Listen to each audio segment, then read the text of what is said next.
دنیا میں آنے والا انسان اپنے ارادے سے نہیں آتا اور اپنے ارادے سے نہیں مرتا. پیدا ہوا تو اس کا ارادہ کوئی نہیں، مرتا ہے اس کی چاہت کوئی نہیں. تو پھر کون ہے جو پیدا کرتا ہے اور مارتا ہے؟ اور وہ کیا چاہتا ہے اس جیکب آباد کی چند روزہ زندگی میں؟ اس نے مجھے کیوں بھیجا ہے؟ وہ مجھ سے کیا چاہتا ہے؟ موت کے بعد کیا ہوتا ہے؟ یہ وہ سوال ہیں جس کا جواب انسانی عقل میں کوئی نہیں ہے کہ ہمارا پیدا کرنے والا کون ہے اور اس دنیا کی زندگی میں اس نے کیوں بھیجا ہے.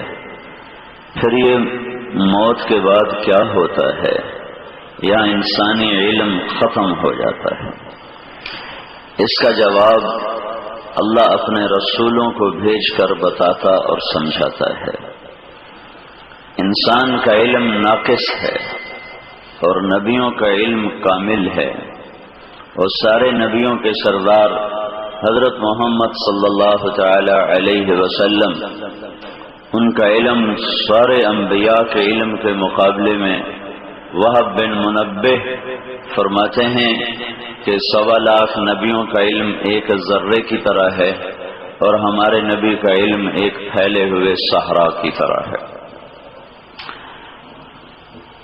ما ينطق عن الهوى ان هو الا وحی یوحى، یہ جو بولتا ہے اس کا ہر بول اللہ کا امر ہوتا ہے اور اللہ کی وحی ہے، یہ اس کے بغیر نہیں بولتا ہے. ہمارا علم دیکھنے سے ہے، سننے سے ہے، پڑھنے سے ہے، سوچنے سے ہے، اور یہ ہر چیز ادھوری ہے. میں آپ کو سامنے دیکھ رہا ہوں، مجھے ادھر والے نظر نہیں آ رہے.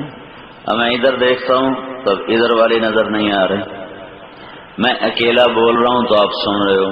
یہاں 2-3 آدمی اکٹھے اسپیکر پر بولنا شروع کر دیں تو آپ کا سننا ختم ہو جائے گا، پتہ نہیں کیا کہہ رہا ہے. سوچنا بھی ناقص ہے کہ جب آدمی تھک جاتا ہے تو سوچ ختم ہو جاتی ہے. تو ہمارے علم حاصل کرنے کے راستے ادھورے ہیں، ادھورے اور ناقص ہیں، اس لیے ہمارے اندر غلط علم چلا جاتا ہے. اور اللہ نے ہمارے نبی کو براہ راست علم دیا. فَأَوْحَى إِلَىٰ عَبْدِهِ مَا أَوْحَى، براہ راست اللہ کی طرف سے علم آیا.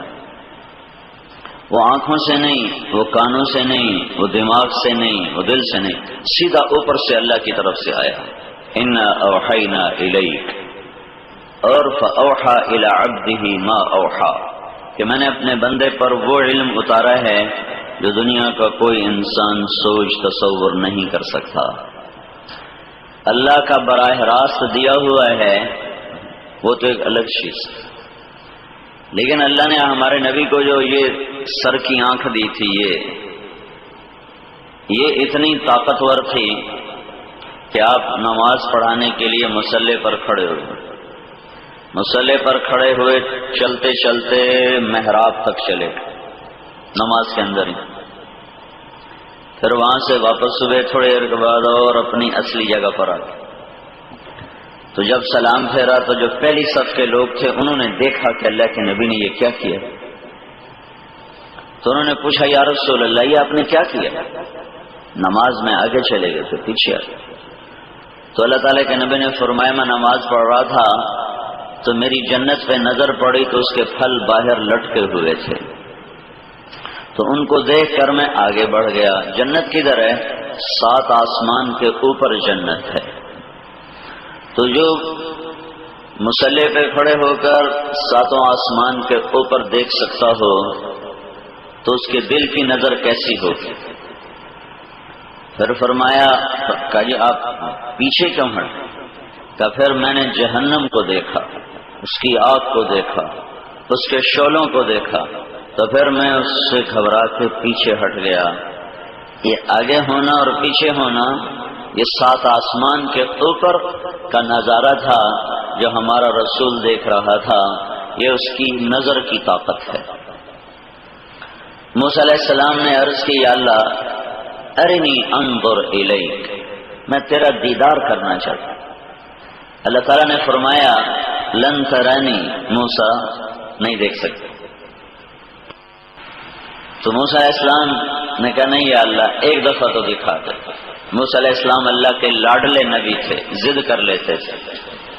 تو اللہ تعالیٰ نے فرمایا اچھا انظر الی الجبل، یہ پہاڑ تیرے سامنے، اس کو دیکھنا۔ فإن استقر مکانہ فسوف ترانی، اگر یہ پہاڑ میرا نور برداشت کر گیا تو بھی دیکھ لے گا۔ تو اب عرش کدھر؟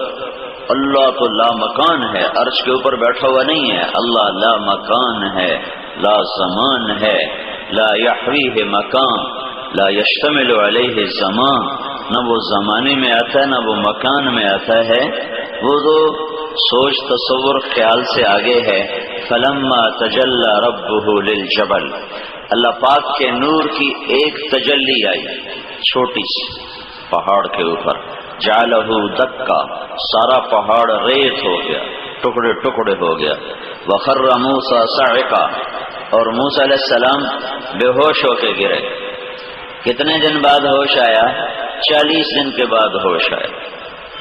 فلما افاق قال سبحانک تبت الیک، جب ہوش آیا کہ اللہ بس معافی دے، میں اپنی حیثیت سے زیادہ تجھ سے مانگ بیٹھا۔